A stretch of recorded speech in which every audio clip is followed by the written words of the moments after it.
说到小尺寸平板电脑，相信大多数人第一时间想到的就是苹果的 iPad mini， 但现在你有了个新的选择 Redmi K-Pad。在这个大吉是好的时代，这款产品的小究竟是一种逆流而上的勇气，还是一次对平板市场细分人群的精准拿捏呢？它真的能用小小的机身满足你对游戏、性能、便携性的多重期待吗？欢迎收看今天的科技指南针 Redmi K-Pad 和 iPad mini 的对比评测。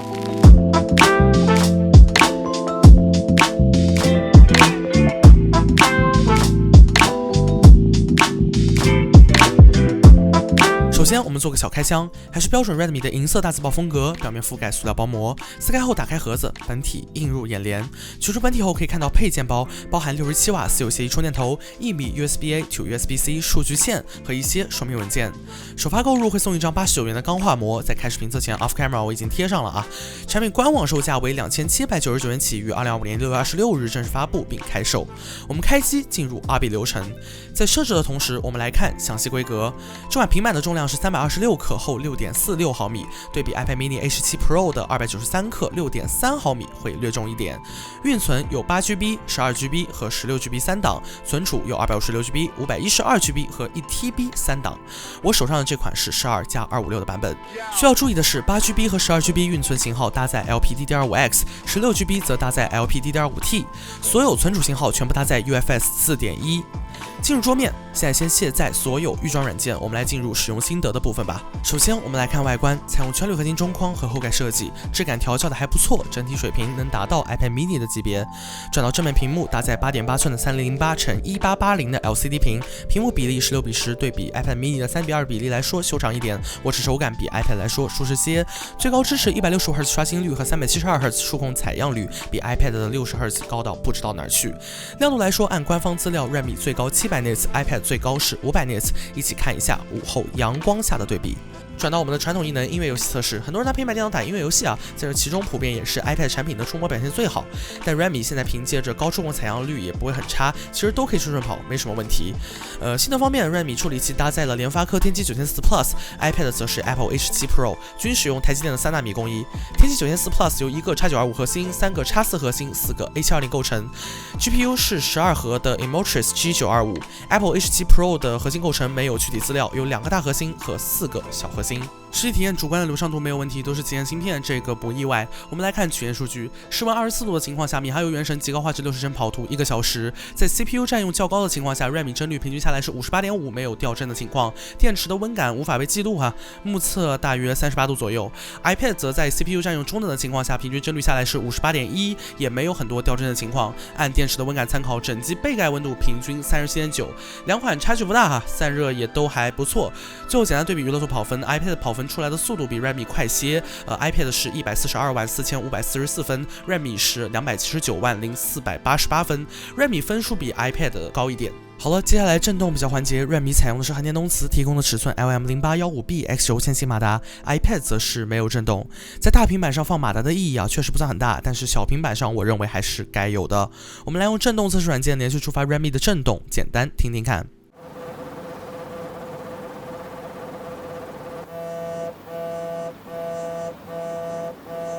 然后声音方面，两台平板都搭载了对称式双扬声器，具体规格如下，我们来一起听一下音质表现。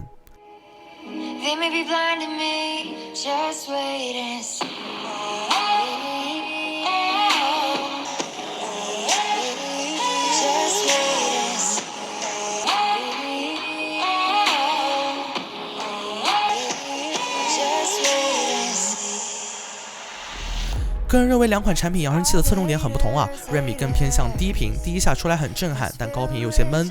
iPad 均衡一些，声场宽广，还是苹果那种突出高频和低频的风格。接下来相机方面哈，平板的拍照应该不会有几个人在乎，但是我们也简单带过一下。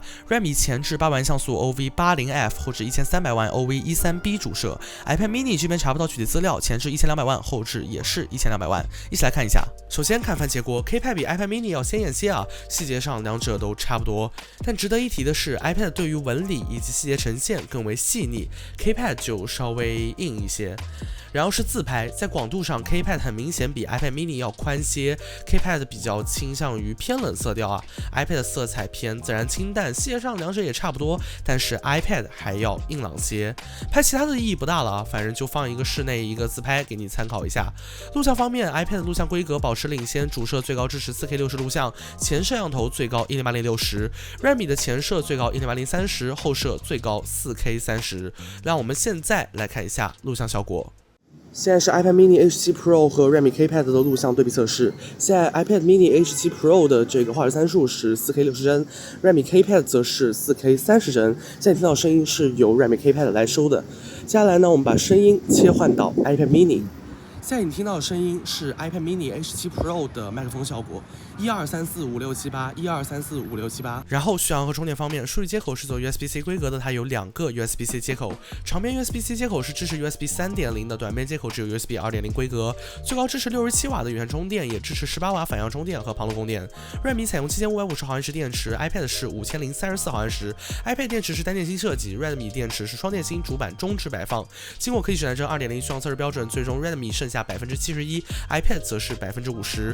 总体来说，它俩的续航，差距还是有些大的哈。我们来看系统 ，Redmi 是基于安卓15深度定制的澎湃2.0操作界面 ，iPad 就是大家熟悉的 iPadOS。iPadOS 的应用适配和可用性不必多说，我们主要来看 Redmi 的系统在安卓史删代码对平板这个逆天的环境下，能优化成什么样子。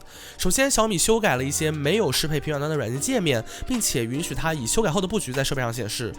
但我这边找了一些常用软件啊，设置都是显示无应用，不清楚是什么情况。像更多没有被以上这个情况适配的软件，它就采用类似平行世界这样的功能去做不同 activity 的左右分屏。如果这一切都没有支持的话，那应该就是一个横屏里面塞竖屏的情况，还是挺有意思的。平板电脑的生产力，我觉得不多提，我个人也不会用平板电脑做很多工作，像 Redmi 的工作台或者 iPad 的台前调度多窗口，我也不会怎么用。所以最后来做个简单的总结，无论是 Redmi K-Pad 还是 iPad mini， 其实都是不错的小尺寸平板选择。如果你只是想要一个玩游戏、看视频、日常娱乐都 OK 的小平板， Redmi K-Pad 完全可以成为你的备选。尤其是它配备的165Hz 高刷屏，在体验上比起 iPad mini 那块60Hz 屏幕真的爽太多了。性能方面，两台其实都没什么问题，日常体验都能满足主流需求。但如果你更看重轻薄机身、更强的生态适配能力，甚至希望平板能实现更多专业用途，那我还是会推荐你购买 iPad mini。毕竟苹果在平板领域的沉淀确实深厚， iPadOS 的生态在很多场景下还是远胜安卓。像我之前体验 Redmi 的时候就发现啊，很多软件并没有专门适配安卓平板，而在 iPad 上都基本能自动切换成适合大屏的布局。好了，这就是本期科技指南针的全部内容，感谢你的收看。这是我们第一次做这种平板类的评测节目啊，如果有做的不好的，欢迎来私信我提意见。但无论如何，如果你喜欢这期节目，欢迎点赞、投币3、转发，这会对我的频道有非常大帮助。那我们就下期再见吧，拜拜。